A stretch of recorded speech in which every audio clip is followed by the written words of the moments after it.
Good morning, everyone. Yeah, today we are going to start the fluency in English. This is your syllabus, and which I want to discuss first of all the syllabus.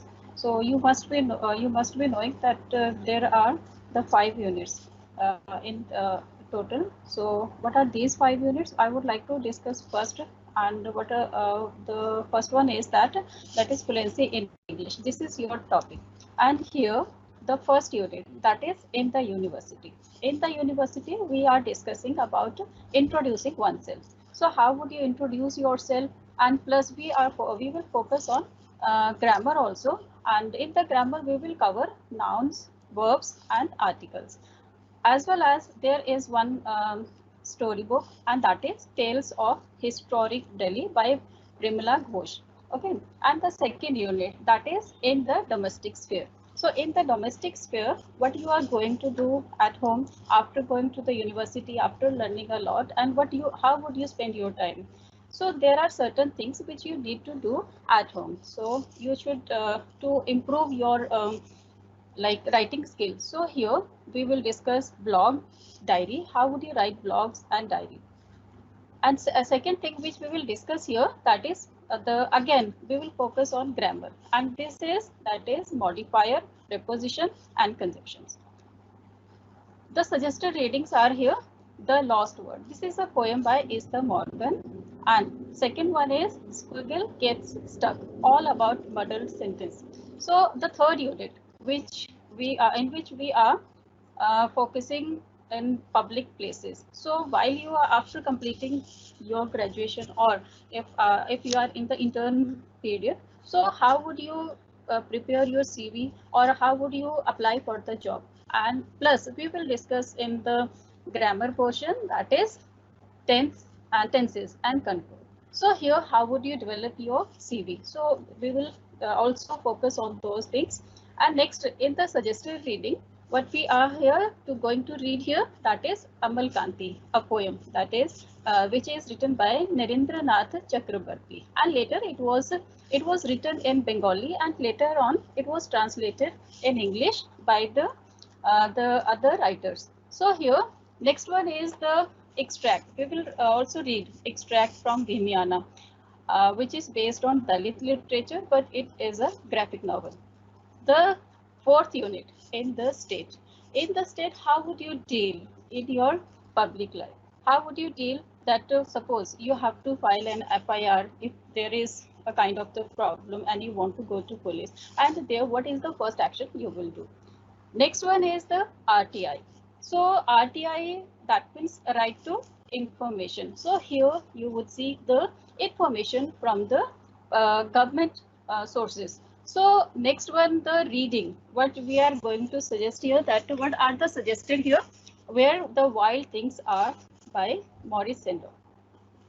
The last one which we are going to discuss is interface with technology. So how would you interface that communicate? How would you use your technology in your career? And if you just like book or film reviews. So next one, which we will again read something, and that is Priya's Shakti. So this is over. This is the interview over. Sorry, this is the syllabus which you have to go through. So next, I would like to start from the very first part, unit first, from your syllabus. What is that in that unit? University, and in the university. So in the university, what you are going? How would you interact? How would you introduce yourself? We will do that one. So here from the very first unit, this is the PPT which I'm going to use here. So in the PPT, see the first unit, that is in the university. In the university, how would you introducing yourself? How would you introduce yourself? So there are certain rules and protocols which you need to share, which you need to follow to how that means introduction is a something that means while you are introducing yourself, that means you have to follow certain rules. You cannot be rude. How would you follow your tone? So all these things we will focus here. So first of all, what are the protocols? Next PPT is there, that is basic protocol of introductions. So how would you introduce? There are certain rules. Okay, so these rules, according to these rules, first thing is that younger people be introduced to older. Suppose your friend has come to your house, and how would you introduce to your friend? With your mother? Or what would you do? Your mother should come to know about him first, or your the friend should directly go and shake hand and say, how mom, how are you auntie? No. So what is the protocol? That younger people be introduced to older one. So here you would go to your mother and you would say, mom, I want to meet you. I want to introduce, like your friend is Ramesh. So I want to introduce you to Ramesh. So how would you say? You would say, mom, he is Ramesh, and we study in the same class. And he is my best friend, and he is also one of the best intelligent students. Okay. After that, the student or your friend would be friendly with your mother. And after that, what are the rest of the etiquettes he should follow? We will discuss later. Next etiquette is men to women. This is you should follow this rule. You should stick with this rule. Why? Because this is the rule of the society, that men should introduce to the women. Next one is junior to senior. Who would? Junior should be introduced to the senior one. Okay. So next one we are going to, the next one after introduction. Suppose introduction has come has over, and how would you now? You have the left the place, and now the two strangers are together. But now they are not the strangers, because already they know each other. They introduce knowing each other. That means the basic things they know about each other. So the how would, so these are the next step, that how would you introduce after the introduction are over? You can continue the conversation. How would you continue the conversation? So this is the second thing you have to keep in your mind. First thing, keep your tone friendly and maintain eye contact. Eye contact is the first thing which shows your confidence level. Okay, so your confidence level, by if you are not looking directly to the person whom you are talking, and so the person would easily get to know that you are not confident enough. So here the first thing is that maintain your eye contact, and your tone should be friendly, because if you are rude, nobody would like to talk to you. First thing. Second thing is that we should be polite. We should be polite, because this is the rule. If someone, even we cannot tolerate if someone is talking rudely to us. So next one, nobody likes talking to a person who is looking somewhere, which already I have discussed. Okay. The next point is, what the rule you should keep in your mind. That is, be mindful of the situation and choose your words carefully while you are talking to the person. So you should not speak anything.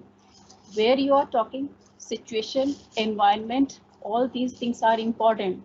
And first thing is that whom you are talking, the person who is elder, your friend, or someone else.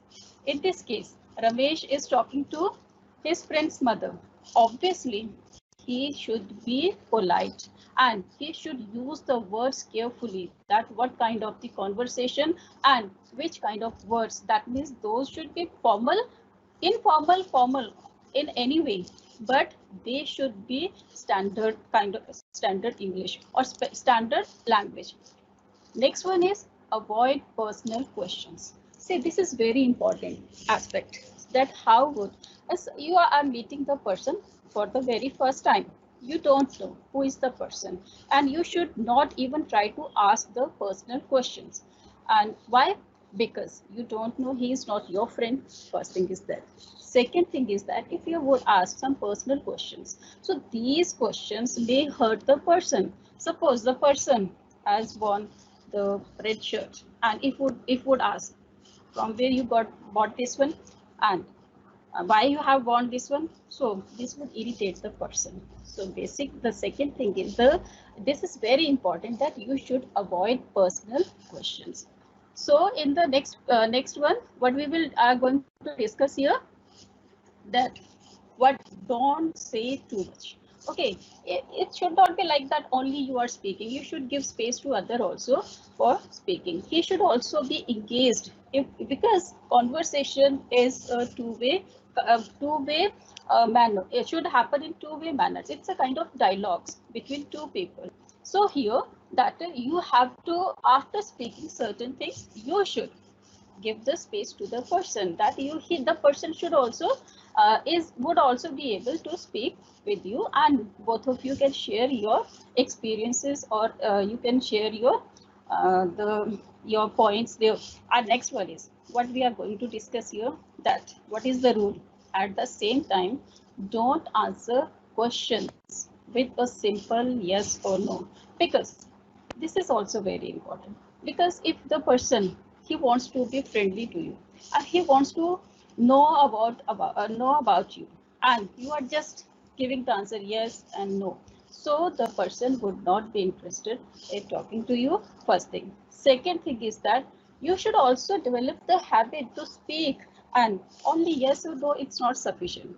Next one is speak slowly so that the other person can follow your words. This is also a very important. And the person, if you are not maintaining the good pace, and if you are speaking fluently and non-stop, so the person would miss the content what you are going to discuss with the person. And so that's why you have to maintain a normal pace. You should speak slowly so the other person can understand your words, and he would also give his own opinion on the subject. Next one is pay attention to what the other person is saying and take an interest in them. So this is also very important. Suppose you are speaking only, and the first thing, if you are not following or other the above rules which I have mentioned, if you are not following those rules, the person would lose interest. First thing. Second, if you are just speaking, you are only the speaker, and if you are not the good listener, again your communication would get interrupted. Fine. So here the next point, do remember to say. This is very aspect of the politely you should speak to the person. This is, and first thing, that you should acknowledge the meeting, that you like the person, and at the end you should conclude your meeting. Nice to have met you, I enjoy talking, because these are the basic etiquettes you should follow in the daily basis or in a conversation.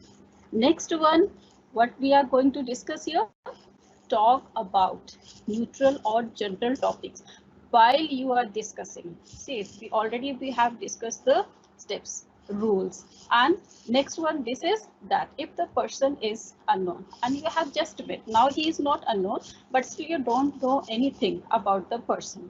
So what is the rule? According to the rule, neutral and general questions should be the part of your conversation. So you should ask, where do you live, where do you study, in which college you are right now, and how many family members are there. And for the workplace also, you can discuss where does the person work, and what kind of working nature of work is there he handles there. Entertainment. What is entertainment? That how would, in his leisure times, how would he like to spend his time? Also, we can discuss anything. Nowadays, social media is the hot topic, and here we everything. And even right now, this is in the present situation, like this is COVID-19, we are going through this crisis, so social media is playing a important role. So you can discuss certain things, that are you on the Facebook, and how many followers do you have, how many times in a day or in a week do you post there. So but here you can follow these general topics in your conversation. Once you get friendly, again you are meeting the same person, then your the rules can be varied. Next one is avoid personal question, which already I have discussed. Next part, the very important part, that is interview. Interview, here, what is interview? What do you understand by interview? Is that, what is interview? An interview is a conversation where one person asks questions and the other person provides answers. Generally, we consider that this is an interview. But here, in traditional interviews, earlier, now the interviews are very common. We want to know about the celebrities. We want to know about the our role models. We want to know about politicians. We want to know about writers, in which area we are interested. So earlier, only this was the traditionally a journalist would take the interview of a politician or of the very important person. But here nowadays, suppose, and what are the rules of the interviews? How would you follow these rules? So celebrities interview, just we are discussing about it. So celebrity could be anyone, a sports person, an actor, singer, writer, anyone.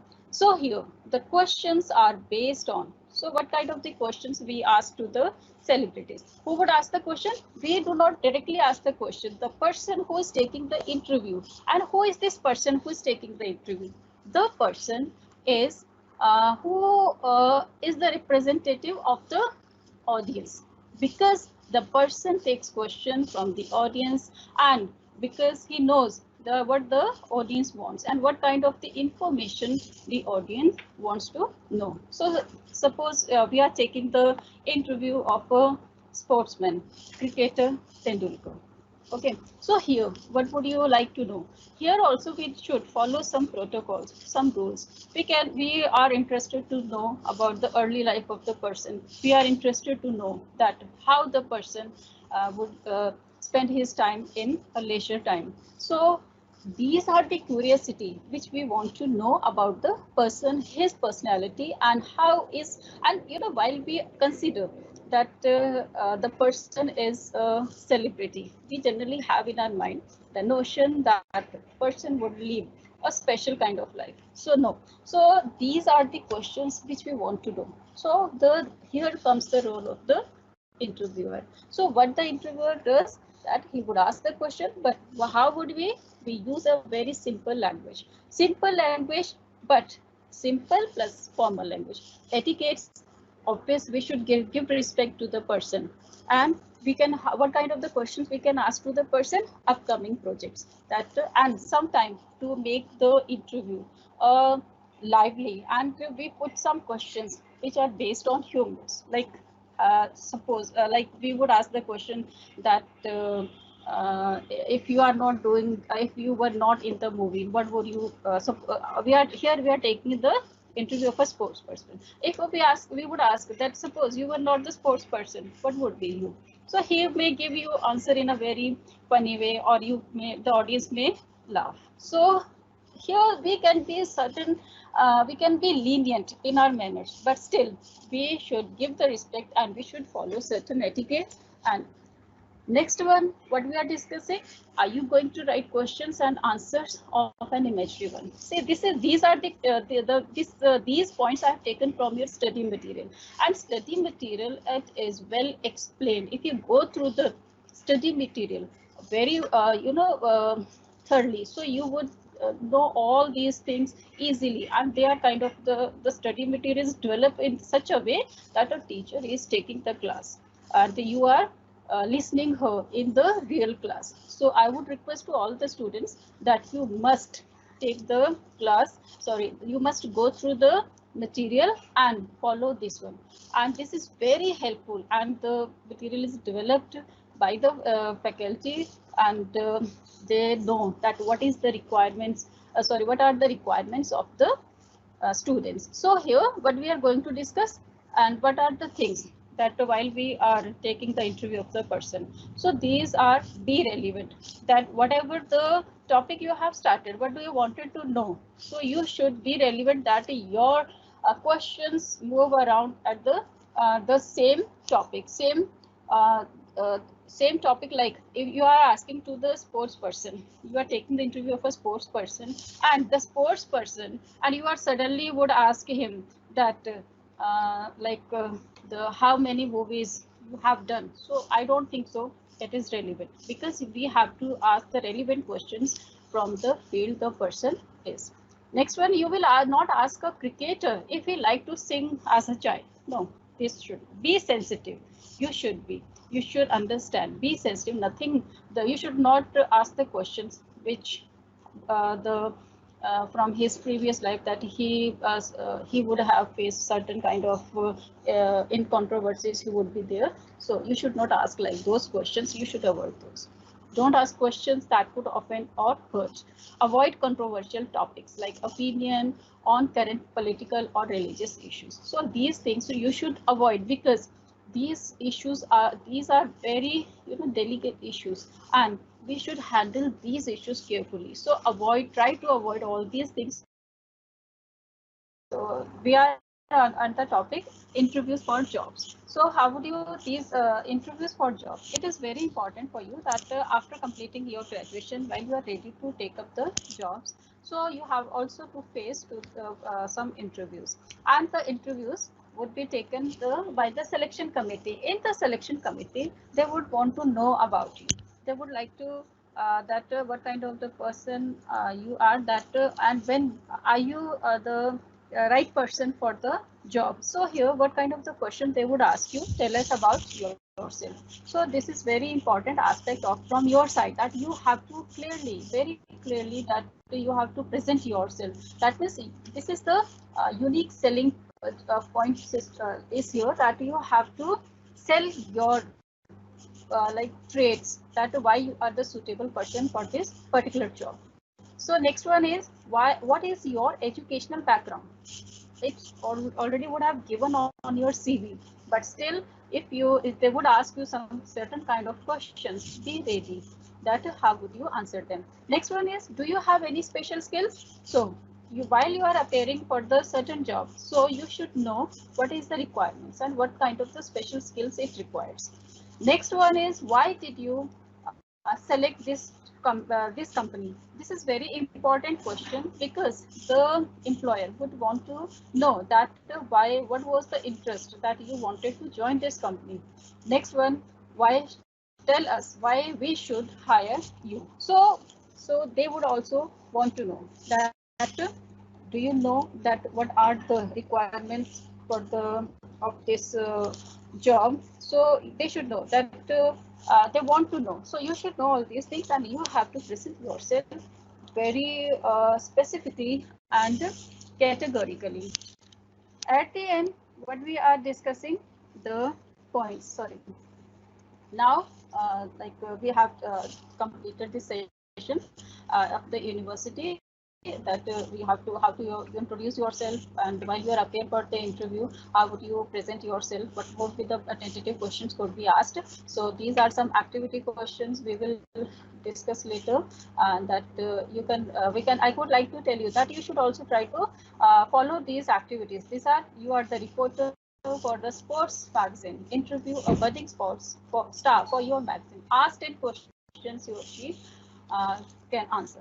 Next one is that to prepare 10 questions and answers for the interview of a hotel management graduate applying for the job of an assistant manager in a hotel. So you should try to prepare some questionnaire, some questions, so that you can ask to this relevant situation. So next PPT which I would like to show that is second unit. So in the second unit, we are like in the domestic. So in the domestic sphere, that means at home, how would you engage yourself, and how what things are how after graduating, and after completing some certain things or writing work at in the university, at home, how would you spend your time, that you should do something creative. So I would suggest that, which already university has prescribed the syllabus. In the syllabus is blog maintaining, so you should know that what is blog and how you should write the blogs.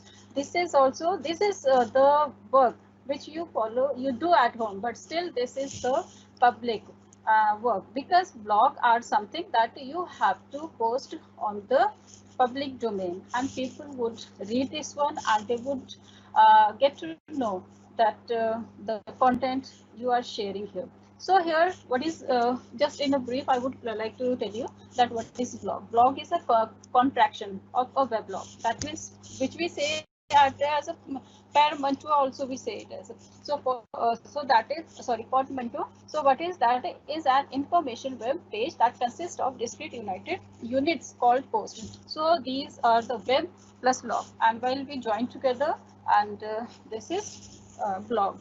Like one more example I would like to tell you, that education entertainment. So if we join them, so we can make a edutainment.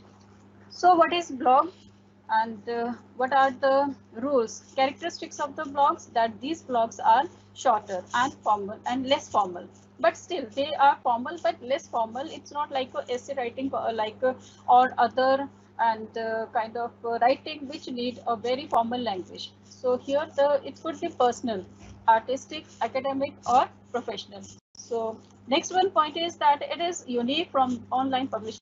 It should create opportunities. It creates opportunities for producing knowledge, sharing research, building social network. That means whatever you are writing and you're posting on your site.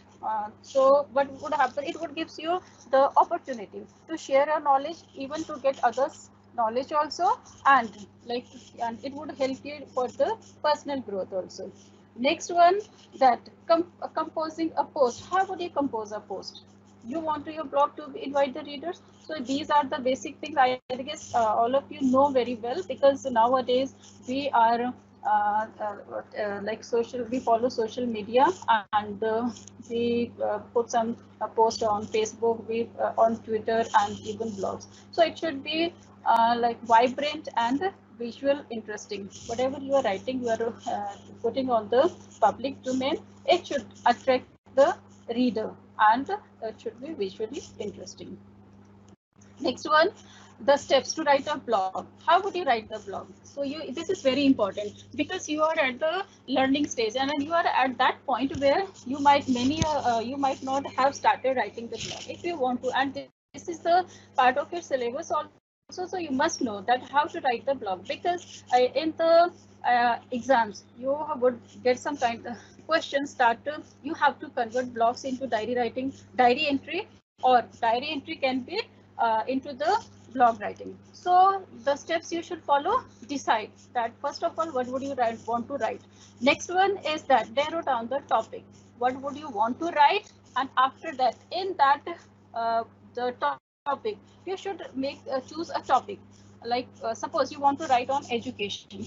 On education, so what the other step, that is you have to narrow down that you want to say that commercialization of education. So you have chosen this topic, and then outline. So next step, now your writing part starts here. First you have chosen this one, then your next writing part is that outline, that what the points you want to include in your post, what would you want to write, and then write a rough draft. First of all, make some points, write them down, and after that make an outline, and after that you write a rough draft.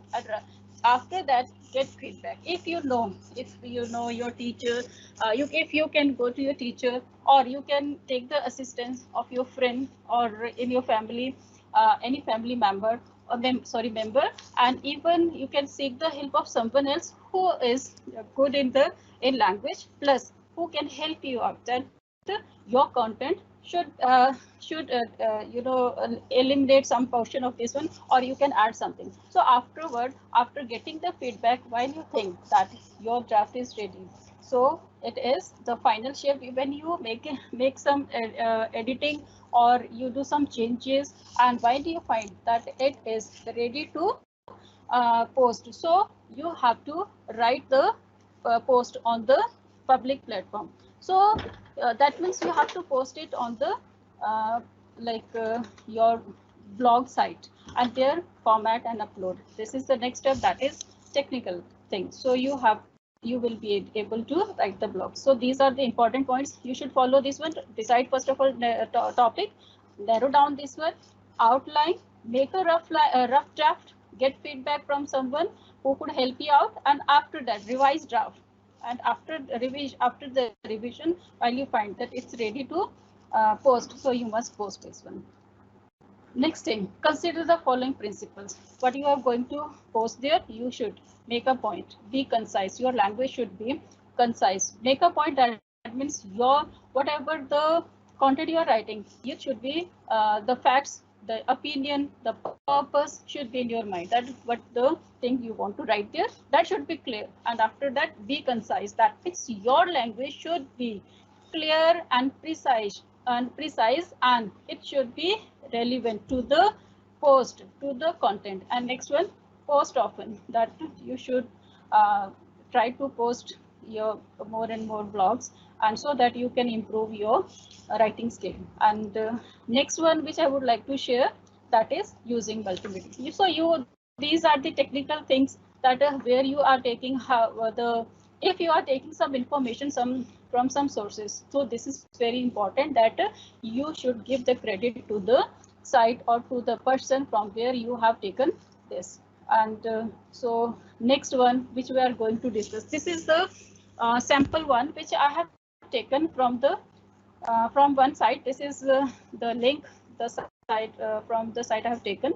And what is that? Meet new people. You would read, I would read this one in it's your best interest to step outside your comfort zone. That is a student has written this one while he got admission in the university, and when he shifted there.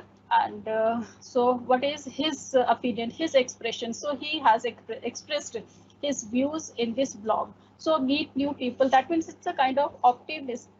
The person is an optimist, that while you go in a new environment, you meet new people there. So what he has expressed here, so that what he experienced, that he has expressed here. So what he says, it's your best interest to step outside your comfort zone and meet new people at university. You will have a much more enjoyable time when you feel connected and not so lonely. That means the person is trying to get adaptive with the new surroundings. So this is and it's your chance to engage with people who may be different than you and will be able to offer new and fresh perspectives on a variety of subjects matter and topics. You guys want to consider taking a class outside of your major or attending social events to expand. That means this is the person is seeing the growth in his personality. The person is meeting to the new people, and these new people, they would give you a new learning experience. So next part, which is your from your unit second, and unit second, that is diary entry. Later on, I will discuss some questions also, that how would you convert diary into blog writing, and how you can convert your blogs into diary. So here, the first one is diary entry. And what is that? What is diary? All of you know that it's a personal. Yeah, that is your personal views, your personal your opinion, your experiences. You are writing in the diary, your feelings, your thoughts, whatever you cannot share with others, you are writing in the diary, and this is your personal document. Whatever you want to write, you can write it. It's because no one is going to read this one, but still, how would you maintain your diary? There are certain steps you need to follow. So here, the first step is date your entries. So first, while you are writing uh, entering something into your diary, you're writing your diary. So the first thing is that date.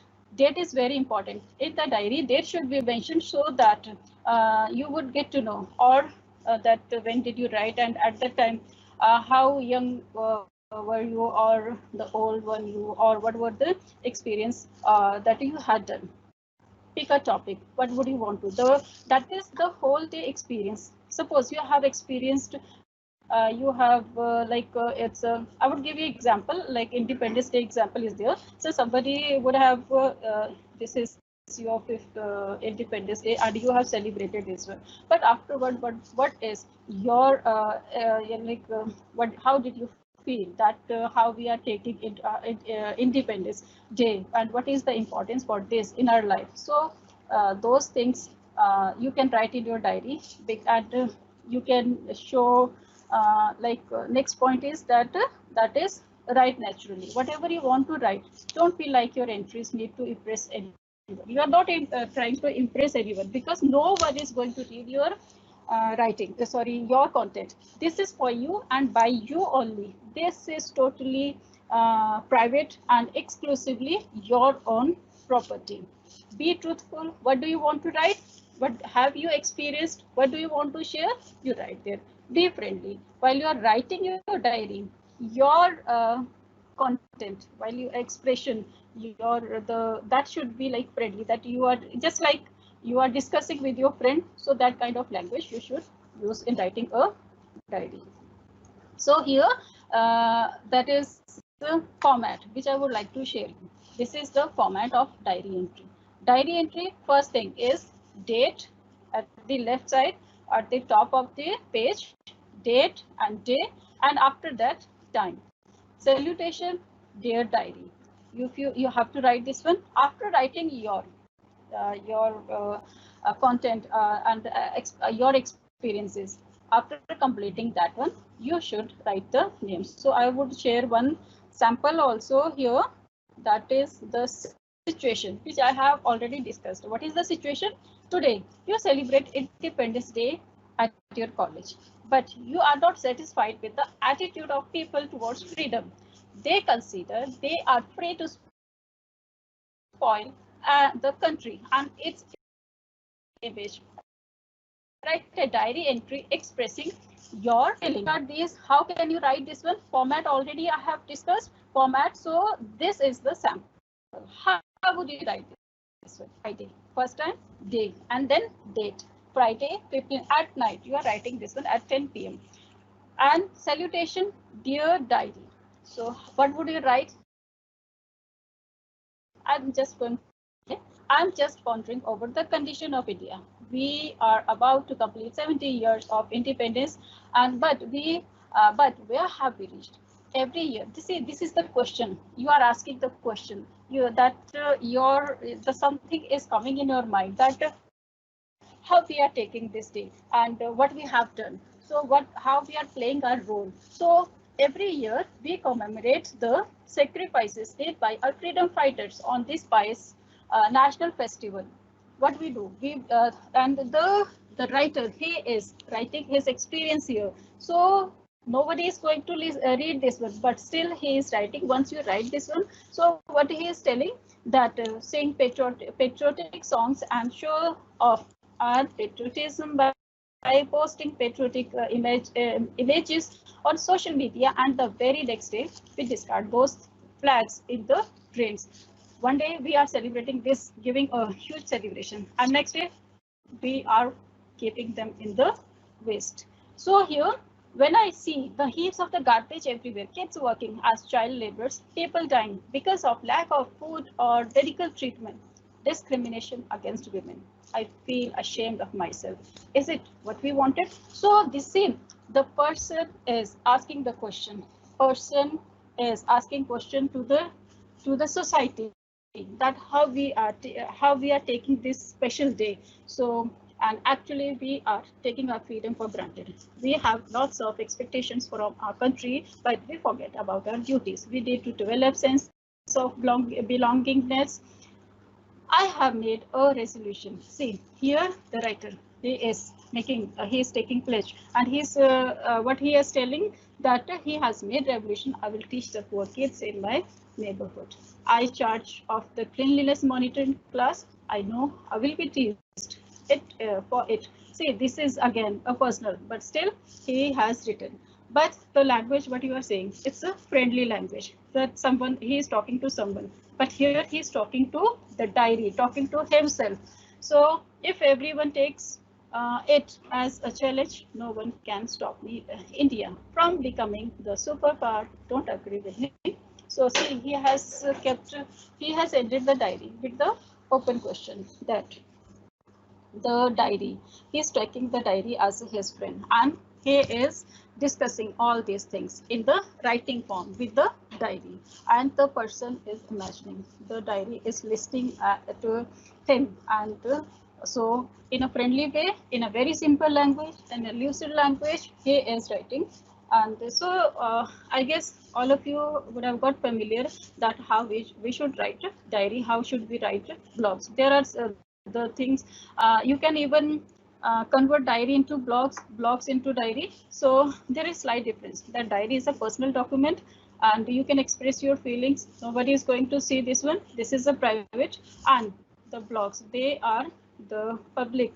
They are personal, but still they are public. They are writing for the certain readers, and here diary is exclusively for you. So with this, I guess you would be able to differentiate between diary and blog. So the next thing which I would like to discuss with you, the some portion is of grammar. So grammar is the one thing is that yes. So here it is prescribed noun. So we will start there are 8 parts of speech, and what are these? Noun, verb, and noun, verb, adverb, adjective, then conjunction, interjection. So in all there are 8 parts of speech. So I will start with the very first thing is that noun. So what is noun? Noun is the name of the place, name of the things, name of the animals or places or anything, whatever is there, whatever the name is, so that is noun. So there are the types of the noun, how nouns, and what are these types? Common noun, proper noun, concrete noun, abstract noun. So we are discussing first, that is common noun. So in the common noun, what is refers to people or things in general. So here boy, like common noun is that refers to people or things in general. He is a boy. I have taken the example, he is a boy. This is my country. This bridge is on this particular name of the river you can take, and I like city. But while we are talking about proper noun, so what is proper noun? Here the proper noun is that here opposite to the common noun. So proper in the proper noun, you are giving the name, you are taking the name of the particular thing. Suppose a day, day is the common noun, and the Monday, Tuesday, Wednesday, these are the names of the days. So this is proper noun. City, New Delhi. If we are talking, this is city. I live in New Delhi. So here New Delhi, that is proper noun. Then bridge. If we say this bridge, and we say Havra Bridge. Havra Bridge, Havra is the name of the bridge, then it is the proper noun. So here concrete noun is that it refers to people or to things that exist physically and can be seen. So concrete noun which you can see, and opposite to this is abstract noun. So concrete noun like building, you can see buildings, you can see trees, you can see AC, you can see fridge. But when we say abstract noun is her feelings, ideas, qualities, condition. So that is which you can only feel, but you cannot see. So this is abstract noun. Like honesty, can you see honesty? Can you see honesty? No, you cannot see honesty. You know what is honesty. We know what is honesty. Truthfulness, we know what is truthfulness. So here the things we can only feel, we cannot see. That is abstract noun. Happiness, the person is quite happy. So here this is happiness, and happy, that is abstract. You can only feel. How can you feel the person is happy? The person is smiling. So his expressions, his body language, his facial expression, his tone. So these things let you know that what kind of noun he is expressing right now. Next one is collective noun. So what is collective noun? That which the group of people or things. Right now you are listening me, you are audience. So audience, it is collective noun because you are the group of the people who are listening to someone. So this is collective noun. Family, what is family exactly? Family, there are the members in the family. there would be 4, 5, 6 people, the first members in the family. So the member, the collective noun is that when we show a group, when we say about family, you know, my mother, my father, my brother, sister, my grandmother, grandparents, they are the part of the family. So here government itself is a group. Government is also a group because it has under it the certain machineries they are working, like state government, and we people are also the part of the government, because how we are working in the government offices, and we are also helping the government to run. So government, that they are the group of the representatives, and they are also presenting a group. Team members of some, like all of you know what is team. Cricket team, there are 11 players in a team. So collectively we say it's a team. Next one is the whole. So one thing which I would like to tell you, the collective nouns should be treated as singular part. Singular. So here what kind of verb we are using here? Singular form. So the if I say the whole family was at the table, and the whole family were at the table. No. So it's a singular form, and we should treat it as a group should be in a government government has announced, has that we use for the singular, and the team has arrived. So again we are using singular form. So next one part is count, count or mass noun. So countable or uncountable nouns. Countable nouns that refers to something that can be counted, and uncountable that cannot be counted, but still they are have a plural form. So they do not regularly have a plural form, but you cannot count that one. So in brief, so it's a very vast area that we cannot conclude in a very short period of time, but still, because we have to cover several things, so I'm just giving you brief. And next one is that verb. It's the next part of speech, that is verb. Verbs are one of the two main parts of sentences along with noun. Now, what are the exactly verb? That is, verbs are action words. Action words like shout, jump, run, eat. Whatever action we are doing. That is, right now I'm speaking. So what action I'm taking right now? I'm speaking, and you are listening. So here, what action you are performing? You are listening. So here, so action, that means action words. The words which show that what we are doing. That is and the action verbs. So action verbs which can be transitive or intransitive. Action verbs, this is of two types. One is transitive. Transitive, and then second one intransitive.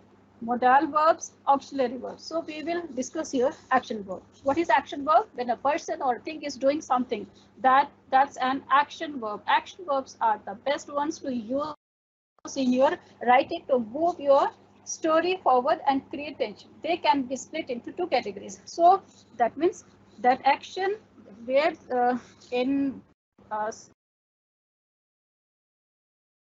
suppose we say Ram kick football. So here there is subject, there is verb kicks, and there is object. So when the action passes, then we say it is transitive verb. So in the transitive verb, I patted my dog's head. So I patted many. Then what is that? The person says. Here the subject is I patted. That is action verb. My dog's head. It is object. That means action passed on to the object. That is transitive. Transitive, that means from one person to the another thing. It is the transition, transfer of action from one subject to the object. So next, Mary gave Angelina a kiss on the cheek. So here the verb gave and object given was a kiss. To whom it happened was Angelina. That means there are two things. One is subject and Angelina. Though both of them are, what is Mary and Angelina? Angelina, Mary, both of them are noun, but still they are playing as a subject and one is as object. So Mary, she gave kiss to Angelina. So Angelina is the object. So I guess it's clear that what is transitive verb? Then action passes from subject to the object. Like I eat a banana. Here again, I, subject. He is doing action. What eating? What is eating? Banana. So here, that action passes on the person is having banana. So banana as object. In transitive verb. In transitive verb, we don't have any direct object. Don't have any object. I eat. I have completed the sentence. I eat. Earlier, what I said, I eat a banana. So here we are missing in the second sentence, banana. That means what you are eating. We don't know. Okay, I'm eating, but at that in the first situation, the banana is present with the subject. So here, when there is no object and you don't know what the person is talking about, there is the question that what. So that will be the intransitive verb. Now come to the modal verb. Modals. You are very much familiar. What are these? Modal verbs helps us understand more about the verb in question. They give us hints on the possibility of something happening. What is what is going to happen? Possibility. Like can, should. Then we say has. It would also about time. So here, modal verbs will, can, could, shall, would, might. So here and the is, am, are, has, have, had, did, do. These are the helping verbs. So modals are which gives the possibility. I should eat banana. Here that I should eat banana. Should it is here modal. But if we say I have eaten banana, so that is auxiliary. Auxiliary verb, that auxiliary, it connects with it connects to the action to the second noun. So here, like can, could, may, might, must, ought to, shall, should, we, would. So here, can shows the capacity, can shows the ability. So here, I can do this one. What does it mean? That I have the caliber, I have the capability to complete the task. I could do. There is also, but can and could. If we take them in the tense wise, so can should be can comes in the present tense and could is the past tense. So its the second form is could, can, could. Second form is could. So here, but if we take them as modals, so it would say that the person has the capability to do something, and even we use could to seek the permission, to be the polite one with someone, with some guest or something. If suppose the guest would have come to your house and you want to offer him a cup of tea, so how would you say? So would you like to have a cup of tea? Or would you, if I would say someone to that I have one student sitting with me and also have my colleague with me, and if I would to say something to my student that you go and shut the door, the student would go and shut the door. But if the same task I have to get done by my colleague, so how would I say him? Could you please shut the door? So here I should be more polite. I should not give the order to the person. May, might, these also show the possibility. May shows stronger possibility, positive side, and might It should be the possibility, but very low chances. The typical example which I would like to take, it may rain today. So take your umbrella with you, someone told me.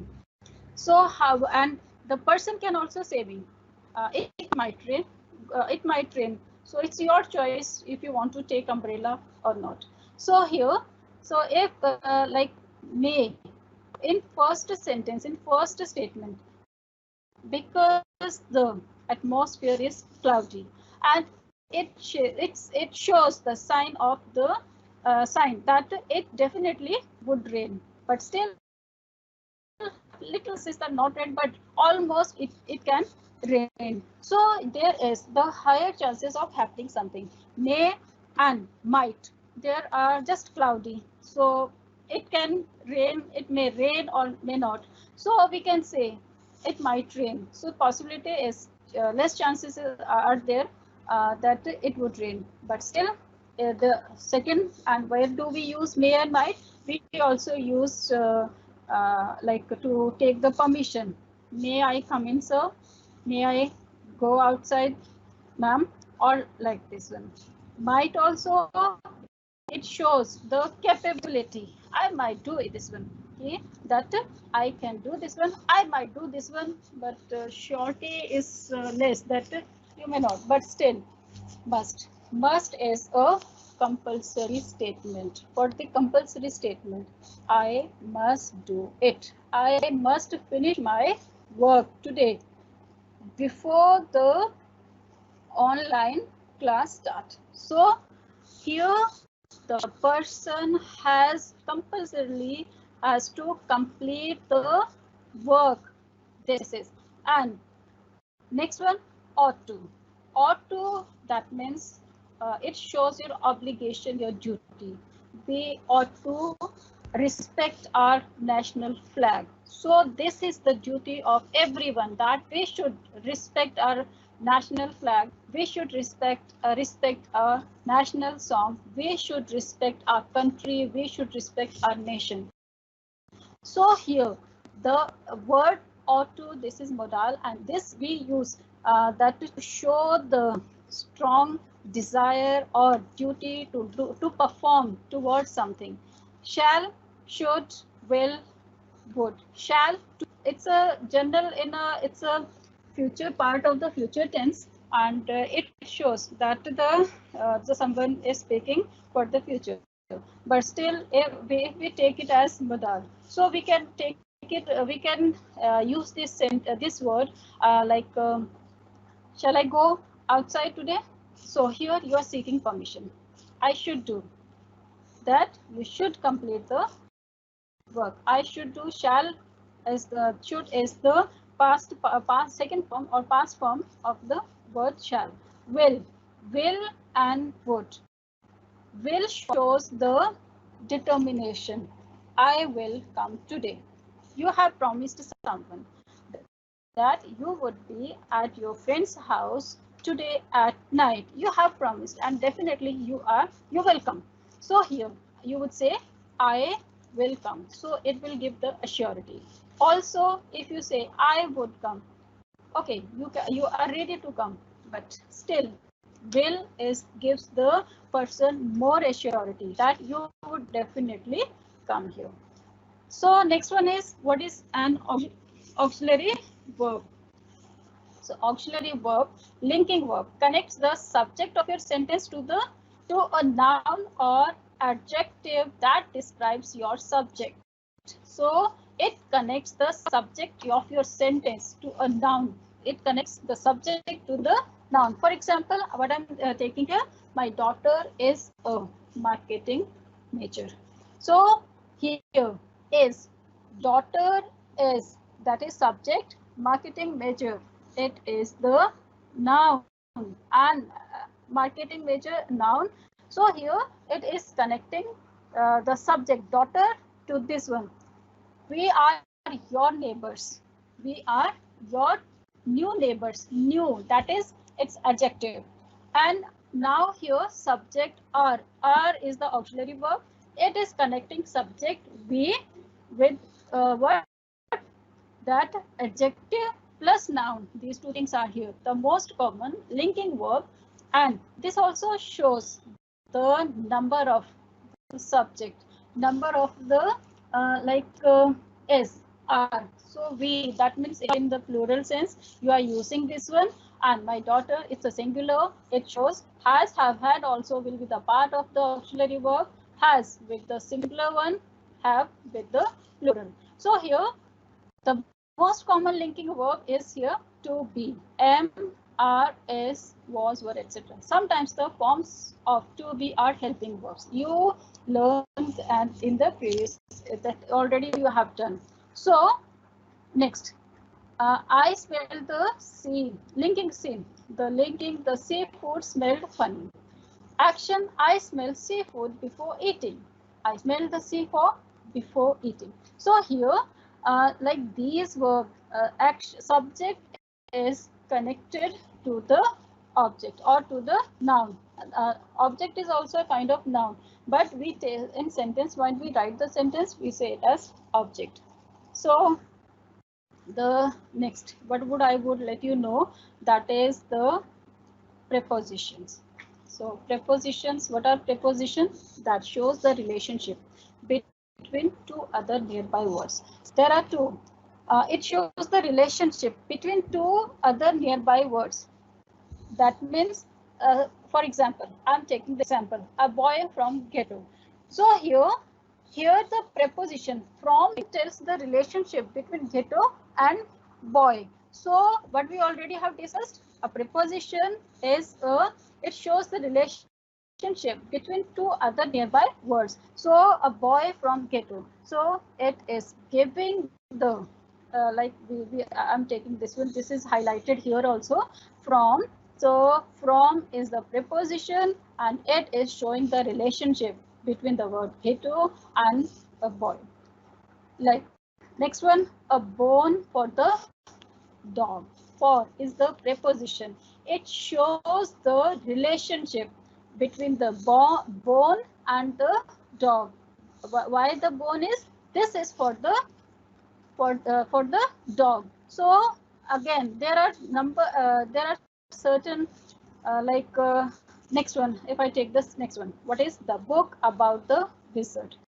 The book is written, that is the story about the wizard.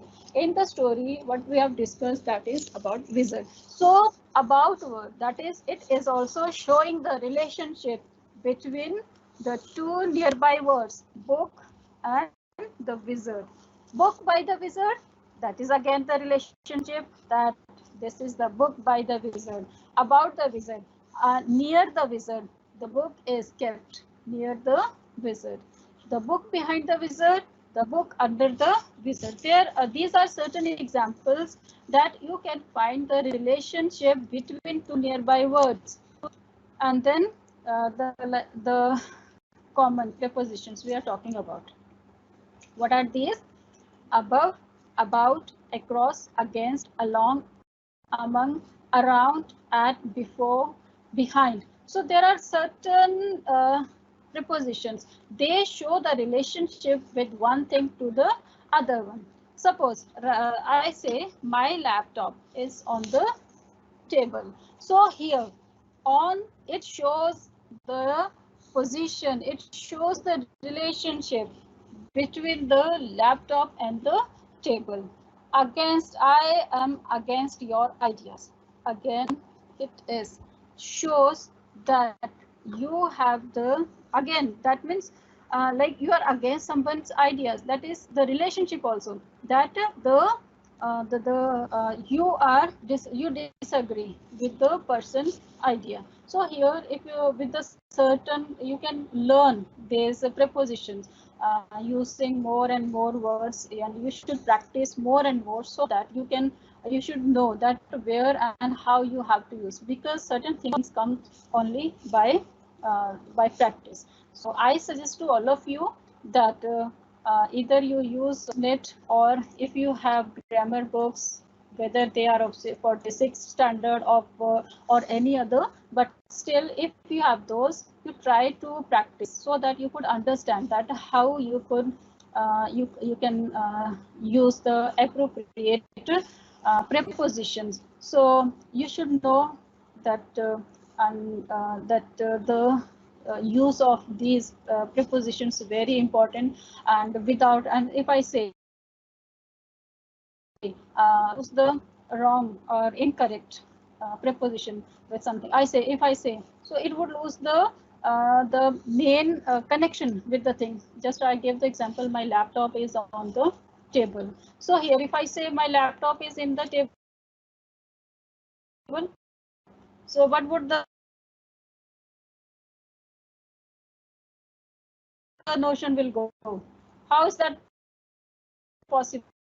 And for this, sometimes you have to think that is will on or in. It gives you the position of something. You should imagine, you think that what are imagine that what is the position, or at present, how can you imagine that where the thing could be? So how could you relate? It should be about or for.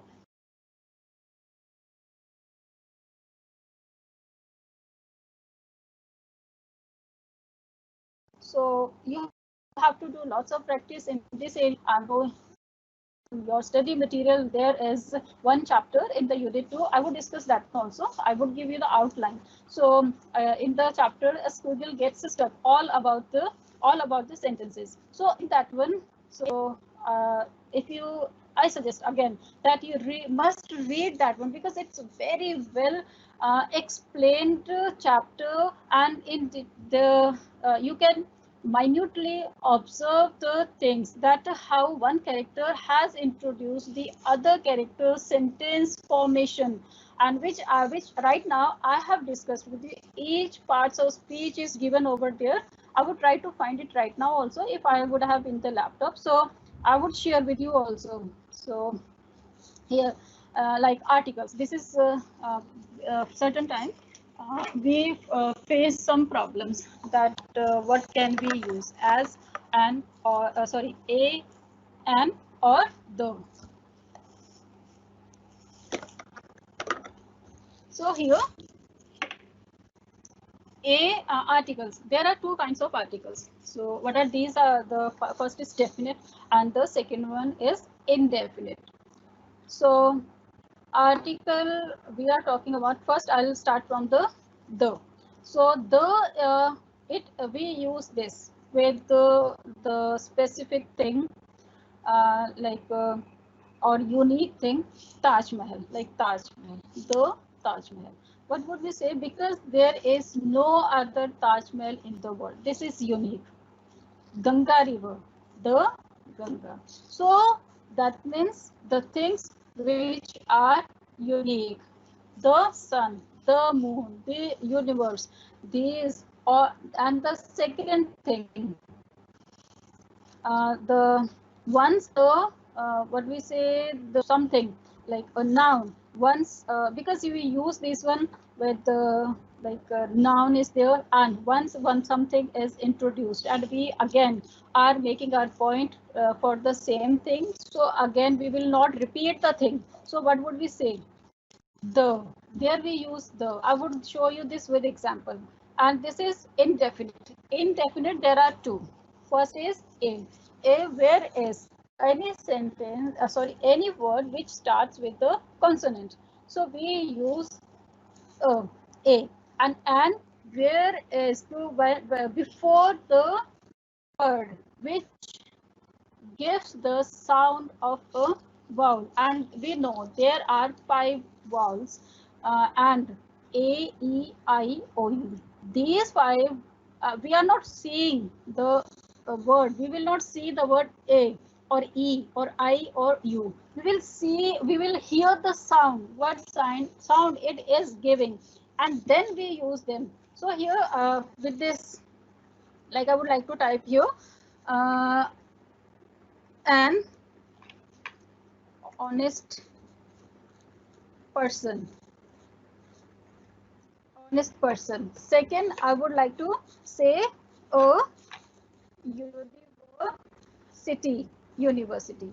Next one, I would say an umbrella.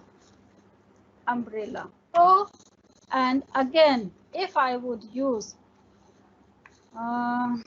like here for the very like MA, sorry, MA. This is about degree. So I will write here and MA. And he is a master in arts. Master in arts. So here, see, right, H doesn't come here like vowel, but still I have write A-N, and why I'm writing here? Because it's honest. I'm not reading it as honest. If I'm reading this word honest, then definitely there will be A. But here I am pronouncing it and honest. Sound of O. E, I, O, U. Well, these kinds of sounds you will hear. Then you have to write an. You have to follow this article. And this is an honest. Here, a university. U. This is giving the sound of U, not an, umbrella. We are not telling, I'm not telling university. I'm not telling this one. I'm saying university because we have pronounced it in this way, an umbrella. Oh, so what the sound it is following? We are not see, we should not see because here is you, here is also you, and here is also you. But we should not see this one. That where there is you use and no. See, hear the sound. What the sound it is producing. So pronunciation matters a lot. You should know what word, how to pronounce. So here an umbrella, that's why it comes under this sound, an umbrella. This U gives sound of O. So an MA. So if you are, I'm telling MA. So if you see A is coming, A is coming first, M is not coming. So sound A. We are getting these, the mixture of these two sounds. So here MA, he is an MA. So you should not see, this is the consonant. What I said, A comes before the consonant, but here we should not focus that it's a consonant. We should focus in the sound. Sound is important here. See the same thing. I have elaborated the this MA. I'm writing masters in arts. Now it's giving the sound of M, not M. So we should uh, before applying article A or N, we should focus the sound of the vowel.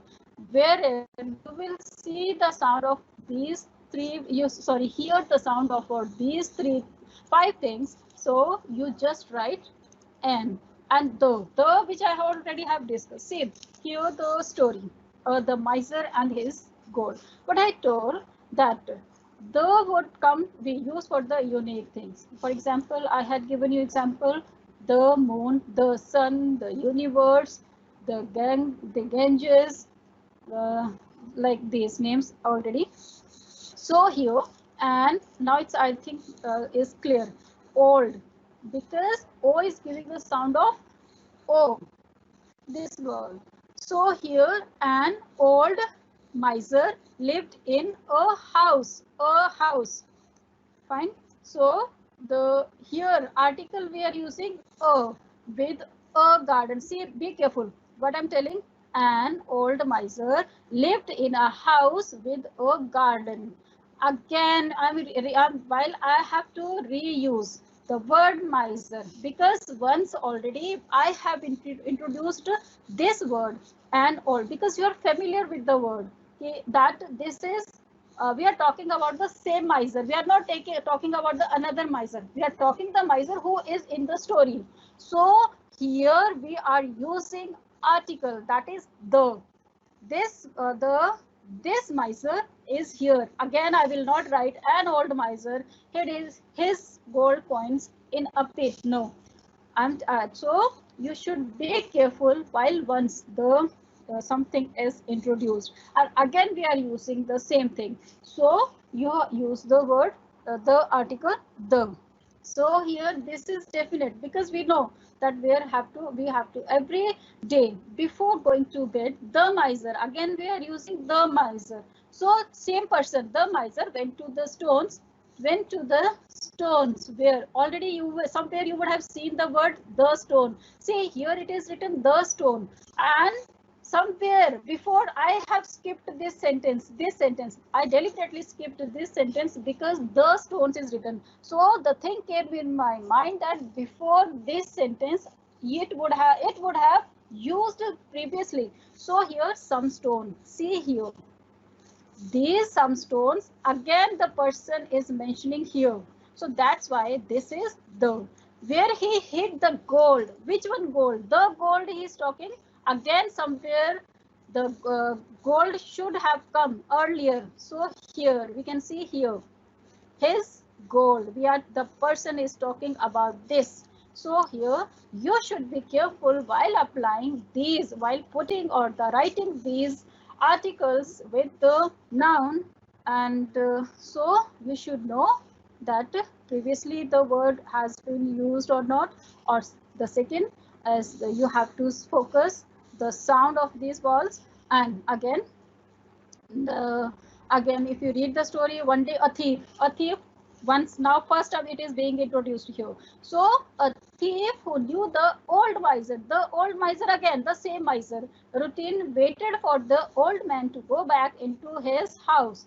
After it was dark, the thief, now the word the has come with thief, because once first this thief is introduced here, and second time again the thief, the subject we are using, so the same person is being repeated. So that's why instead of a we are using the, because if I start the story from here, the thief, though, then the thought would have come in my mind that this the thief would already have come somewhere else, and at that point it was a thief. It was unknown, now it is known to you. So that's why the next day the old miser found his treasure was missing and started crying loudly.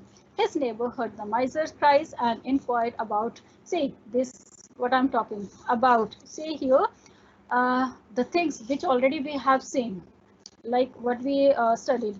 We studied noun, we studied verb, we studied preposition, we studied modals, action verb, verbs, so and article. So all these things, they are important. They are parts of speech. They are important to make a meaningful sentence. What is the sentence? Sentence is the group of words which gives us a meaning. We cannot write an old miser and he and this and that, because we need some connectors, we need something. And again we so here see it is covering, this is article. Old, this is adjective. Miser, this is the adjective. Miser is the subject. This is verb, form of the verb. It shows the tense, the time. And again what we say like about, for, and is the conjunction. This is used to join two sentences together, and thereby that's why because all these are conjunctions, because they join two sentences together, two independent sentences together.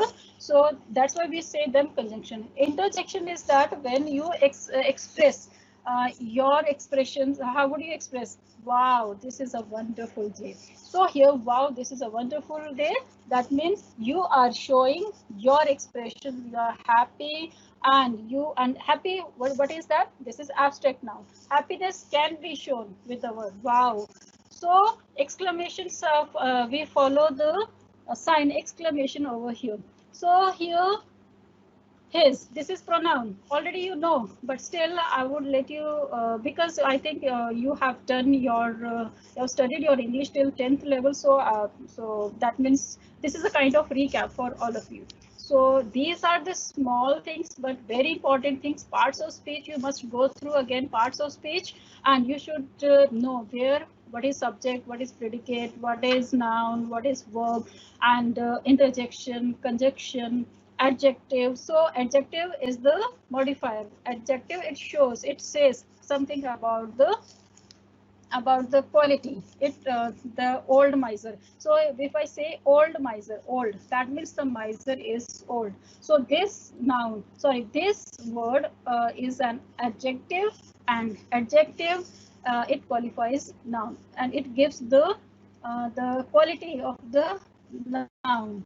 So here with this, I think grammar section, I would conclude this grammar section with this, and afterward I would focus, I would try to give some literature part also. You should go through that one also. So next I would take like a story, that is the story of let me share the story also. This is the story of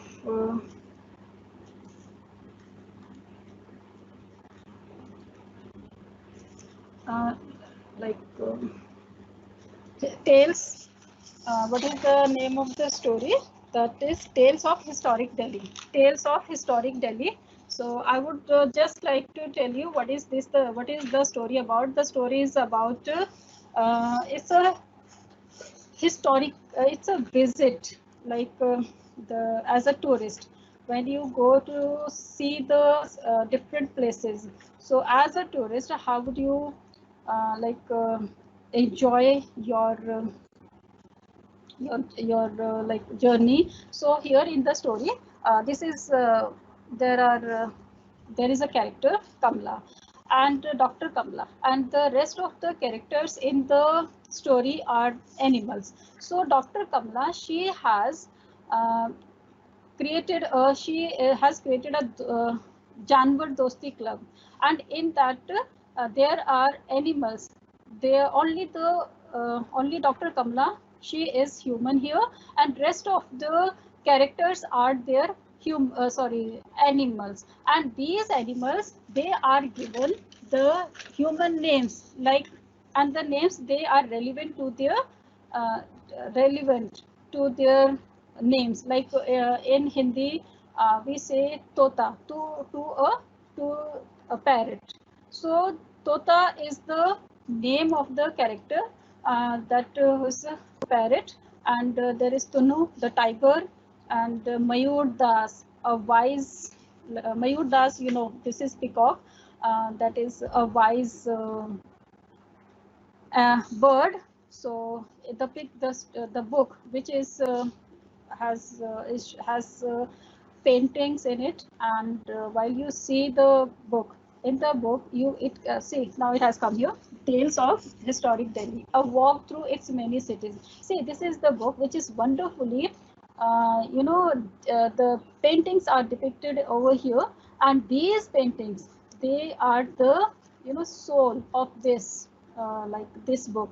So there are, see, you can also enjoy these paintings, and even while I after reading the book, even I 2-3 times scroll the whole book, because I enjoyed seeing the paintings, and they are expressing something which are relevant. So here, this is the book, Tales of Historic Delhi, written and illustrated by Pramila Ghosh. So what are the chapters here? It is the animals, they visit Delhi, and Dr. Kamla, they come from Ranthambore, Rajasthan, to uh, Delhi to visit it, and they want, as a tourist, they came here. So what they covered, 12 places in Delhi. And what are these 12 places? First of all, they reach Delhi railway station, New Delhi railway station, and from there they go to Purana Killa. And they, after seeing that Purana Killa, they the second spot for them is Qutub Minar, Siri Fort, Nizamuddin, Tughlaqabad. These are the 12 places they visit. They visit here, but each and every place or a chapter. These are the chapters also. So these chapters, they have wonderfully described the history of the particular place. While you read, you will find that when they come to New Delhi railway station, they go to Purana Kila, and there what they see that who has built this Kila, Purana Kila, and how say these are. It was the first time that animals of Janwar Dosti, they travel from Ranthambore to the noisy city like Delhi. Dr. Kamla is the founder of Janwar Dosti. She takes them here. She tells them that they should visit, and this is the time they should visit Delhi because according to her, and in 2011, New Delhi, it has completed its 100 years. So she wants them to come and visit, and it's a the history which we are not interested at all. Only the person who is interested in reading his chapters from history can read this one. But while you read this book, you will see that these characters, they are depicted in such a way they enjoy, they wear goggles, they use a rickshaw, and even they enjoy the other activities like humans. And when they come to this place, so each and like Qutub Minar, so what this is the historical background of this. The Qutub Minar is mandated, so this is the, but the when they come here, that they get to know that who has built Qutub Minar, and when in the process how many rulers would have taken over the charge, and it took around 150 years to complete this one. And it is also the very important thing which the characters would get to know, that it is declared UNESCO World Heritage Site. So you must read this book, you will see. And the next place when they visit to Siri Fort, which I did not know at all, that why it has been given the name Siri Fort. And when I read this one, then I really found that what is the important significance of the name of this, that Alauddin Khilji to defend Delhi and India against Mongol invasions and severed the seat of the power. According to him, the legend, what is the legend behind it? According to the legend, Alauddin's war exploits it and was called Siri. Siri here, that means head. So the characters in the book, they would like Mayur Das, he is the wise or learned man. So learned, sorry, Picasso bird. So he tells the story that how the place gets its name Siri Fort, because Mongols were 8,000 Mongol soldiers were killed, and on the severed head of these Mongols, the city, this fort was built. And when the fort, so that's why it is called as Siri Fort. So Siri Fort, that means head. Head, that means, which we say in Hindi, Sir, and that is head, and Siri. So that's why the name, it has got the name.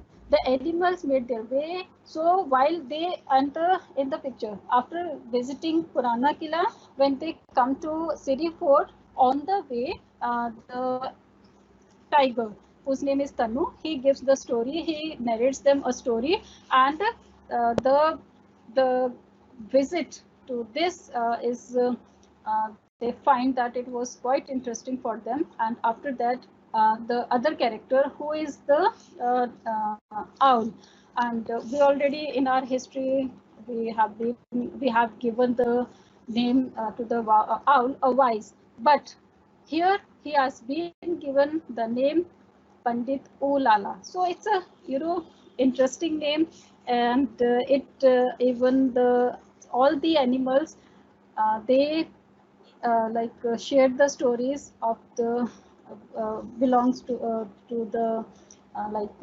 historical places, and how these places get their name. And next one is well, the place they visit, what we say, after Qutub Minar, and then they visit Chandni Chowk. They went to Nizamuddin. Nizamuddin, it also has a its own legend that there is a saint and who is the popular one, but due to one sultan, he has some issue with him, and later on how this place come to come to the name as the Nizamuddin.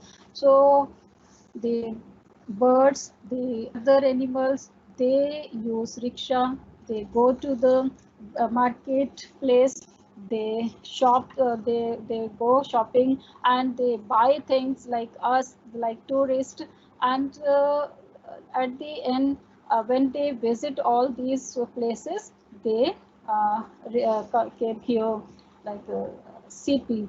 So here CP, one character is Lucky Rabbit. So he even shares email with his friends who is in abroad, and he tells him through mails that how he has enjoyed the place, how his journey is here. He enjoyed, and he shares with his friend, and that the how the Connaught place it takes its name. So here the characters, they are the characters like humans. Um, they go for sightseeing like tourists. They wear goggles. They use rickshaw. Even they are the learned one. They know the history, and in this way, all their characters, they present historical background of each and every um, place where they visit, and ultimately, and the one thing is that the online surfing, even they collect information, online information regarding the places, and they share their information with their friends, and they talk, they enjoy, and they they have the wonderful sightseeing. So this is overall the story when they this book has given here. The next one which I would like to share, it is also the part of your literature, that is Lost Word. The poem, Esther Morgan's poem, that is Lost Word. So yes. So second unit, uh, Lost Word by Esther Morgan. So here the students, you have to prepare yourself for your exams, not in the way that the direct questions would come from the chapters. No, direct questions would not come here, but still you have to go through all the prescribed books, and because you would suppose I'm reading the poem and I would explain the poem also, what is about also, but what literally what is there we should not discuss. We should apply our critical thinking, we should analyze the thing, we should apply them with the real life situation. We have to see the a critical thinker, and you have to present your questions would not be just I said won't be direct question from your text, but this would help you to frame. Suppose I have to the book which I read right now, just I gave you the overview of the book. So in the book, that is historical related to the historical background. So here the how would the question would come from the book, that you have visited a historical place in Delhi, Siri Fort. So you write you must write in your diary entry your experience. What did you, how did you how, what was your experience over there? You must write in the diary entry. So you would get the question like this one. I suppose we have visited through the book, visited Connaught Place. Connaught Place. Now we did. I said that rabbit, whose name is Lucky here. So he writes an email to his friend, and in the email he writes about that how the place it gets its name, Lutyens Delhi. So I would also, the examiner would also ask you the question that write the historical background in the form of a blog. Write a blog. You visited Connaught Place. You get to know the history of Connaught Place. How did it come in existence? who founded this, and then you write a blog. So you would get the question in this way. You would not get the question that in which place Lucky writes the email to his friend. No, you won't get the question like this one. You would even like Purana Kila or Nizamuddin. So the examiner would ask you the question that you visited Nizamuddin place, and you get to know certain historical backgrounds of the story. Nowadays, it is because the historical significance of the place is given that it is related to a Sufi saint. So you would also be given the question by the examiner that you write an informal letter to your friend telling the place of saint in our society. So you would give him the you would write the your friend about informal letter, or you may also write the Facebook post on the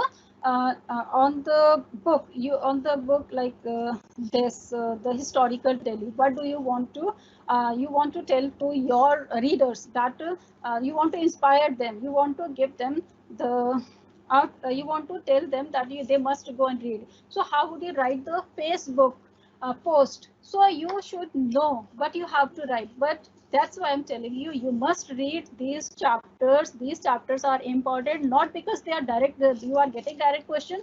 Unless you have studied it completely, you would not be able to answer your questions. Because if suppose you are given the example which already have given you, you are given the task to write the diary entry for the place you visited, Siri Fort. Until you have read it fully, you would not be able to develop your content. Fine. So in the same manner, the book, the poem which is prescribed in your unit second, that is Lost Word. This is the very simple poem, but in the poem, what the poet is trying to say, she has lost a word. A woman, she has lost a word. Is it possible that we can lost a, no, we can, sorry, we can lose a word? No, it's not possible. We cannot lose, it's not possible. But still, the woman, she searches the word behind the sofa, back the dusty cupboards, and she picks through the buzzing rubbish sacks. She tries to find the lost word everywhere, but she is not able to find. She has forgotten that where she has kept that lost word. But here, what is the meaning? See, literally, if I would ask you a question, where did the woman search the word? But you would be able to write the answer. But if the examiner would give you the question, what do you understand by the lost word? If you do not see, do not read your chapter critically, you or analyze this one with the situation of women and the language which the woman is using here, she has lost the word. Why she has lost the word? Because she has not used the word for a long time. Now you can find out what is that word which she has lost, why she has not used it for a long time. Because there might be some social constraints. Because of those social constraints, she would not be able to recall what she wants to, what she wants to tell. She wants to use that one. That word is her voice, and that voice is suppressed in the society. So she tries to recall the word. Whenever we do not use word, so they go in our subconscious mind, and if we do not use them repeatedly, they become they are kind of hidden thing unless we try to get them back. So here also the woman, she tries. That means she is taking, she finds the places which do not use, we do not clean, we do not, we have discarded, but still the woman is trying to find under the carpet. See, it's not possible to find the word under the carpet. Under the carpet, here is the meaning that in her subconscious mind, it is somewhere. She has not used this word somewhere for a long time. She, suppose that here we can figure out different meanings from the last word. Maybe the woman, she is suppressed. Maybe the woman, she is facing some kind of problem. She wants to raise her voice against some kind of norms, but she might have used that one. She would have tried to say something, but at a certain point of time, she would have stopped saying, because while a woman, she becomes rebel, it is difficult for the society to accept her in that manner, because in right now the certain things have changed, the perception for the women also have changed, but still there still we have a kind of mindset that women are given certain limitations. They should live on only in the limitations, and ultimately they should follow the society norms, the norms which are made by the patriarchal society. So here the woman might have faced some problem, and she wants to use that. So that's why she is, the thing is valuable for her. She wants to use it again. She maybe her conscience has awoken and she wants to use the same word again. She wants to protest, but she is not able to find the word, suitable word, and she stands racking her brain. She is thinking and she is putting stress on brain. Last time, where did she use the last time? Because this is a general tendency in this way. If we have lost something, then when we search it at a certain places, so afterward what we try to do, then we recall, oh, what is the last time I used it? So here the woman is also trying to do that one, and now she is telling that when did she use it last time. So but all comes to mind are failed attempts when her mouth was full of someone else's tongue. See, this is very important, of someone else's tongue. When she thinks of the word, she puts stress on her brain and she tries to find when did she use it last time. So she failed in all her attempts. Ultimately, she finds when her mouth was full of someone else's tongue. What the other people want to say her, those words are again coming to her. She is not courageous enough that she can use those words again, because she might have faced some problem and after using those words. So that's why she had stopped herself using those words. Ultimately, she put lots of stress on her brain, but ultimately what she finds, the someone else's tongue, the words given to her by someone else's, the someone is dictating her and she has to use the words. Okay, so here what we are talking about, that you will not get the direct question. Here you might get the question from, if suppose the examiner picks up the same point, so what kind of the question would the examiner would try to set, that what do you think, what kind of the word the woman is searching for, what is the problem she is facing in her life that she is unable, and what do you understand by this, that her mouth was full of someone else's tongue. So what do you understand? This kind of the questions would come. Even if nobody would ask you the question, who is the poet of the poem? And no one would ask you that where did she search? The point is here, you may also be given that write which we will do in the next units, that is RTI. Sorry, report writing. So the examiner would also can give you the question. You have seen domestic violence and you want to write an FIR, you want to lodge an FIR to the police station against domestic violence. So you the examiner would say that imagine the woman in the poem, and you write one uh, FIR to lodge in the police station. So this kind of the questions would come to you.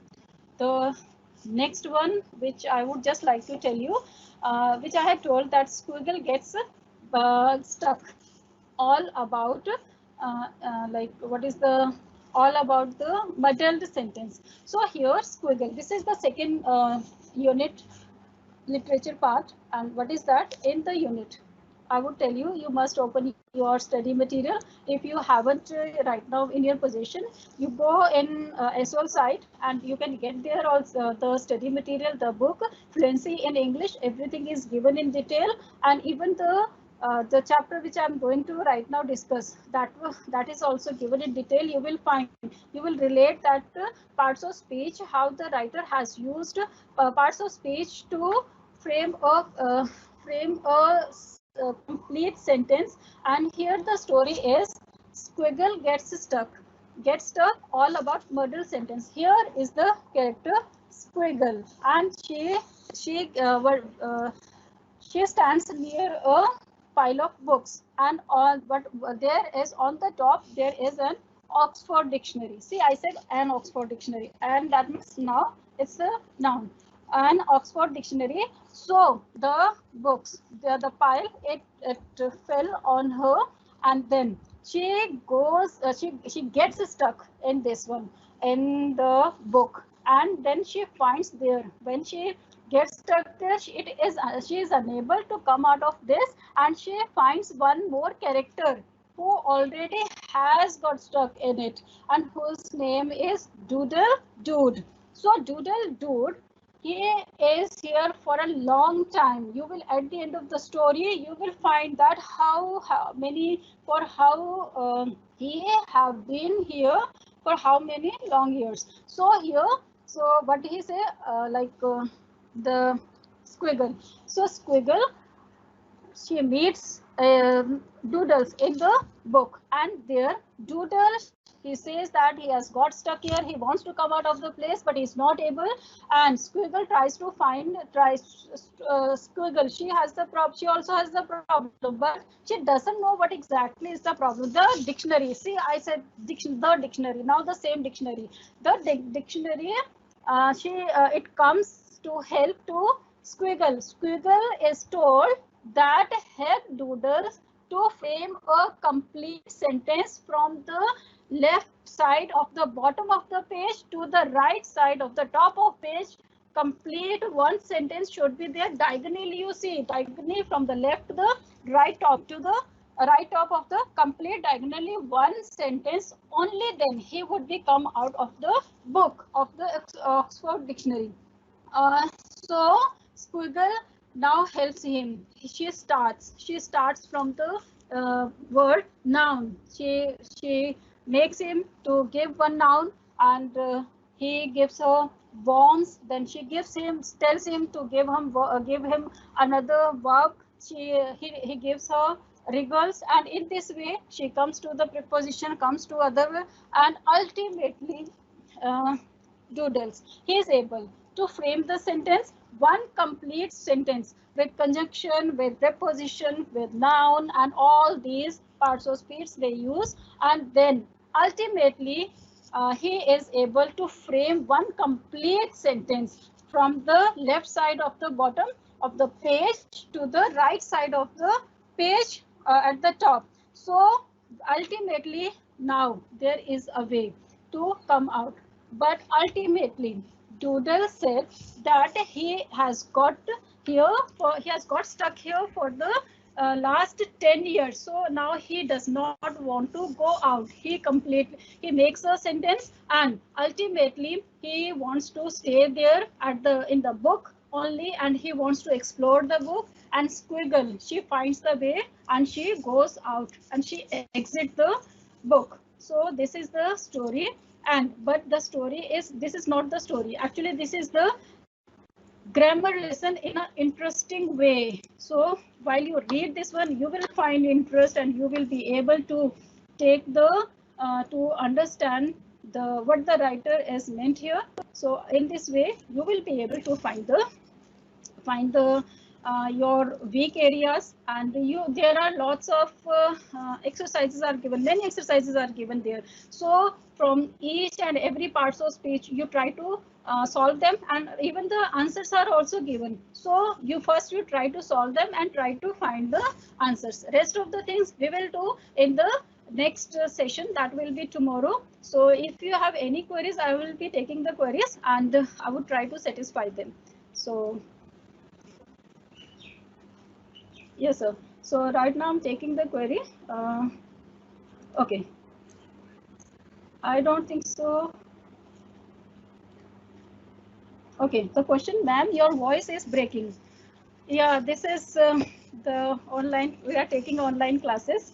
I know there is some technical problems. Sometimes the connectivity problem is there, or once even I also faced there was a connection problem. So that was the reason, but we will try to do if there is, we will see that next time if there is any problem, we will not be, we'll try to sort it out. Our next question, ma'am, please start question answer session. Okay, so please write your questions if you want to. Yes, please. If you want to, if you have any question, you can write in the chat box. I will try to answer them. See what, because in these 3 sessions, that means consecutively 3 days, we have to complete all the units. So that's why I spoke continuously. You might, but I would suggest you that you must read your study material. Very, very, very important and very beneficial is this. And try to read the text first, and try after reading the text, you read the explanation, and even some texts are available on net. I have downloaded this PDF from net, and if you want, then I would request to the SOL faculty or that to the admin department if they are interested, and if they want from my side, so I would try to give them also so that they could share you. But I don't know other procedures that it's acceptable or not, but still I would try to contact them. So I guess there isn't any query. So I'm taking leave.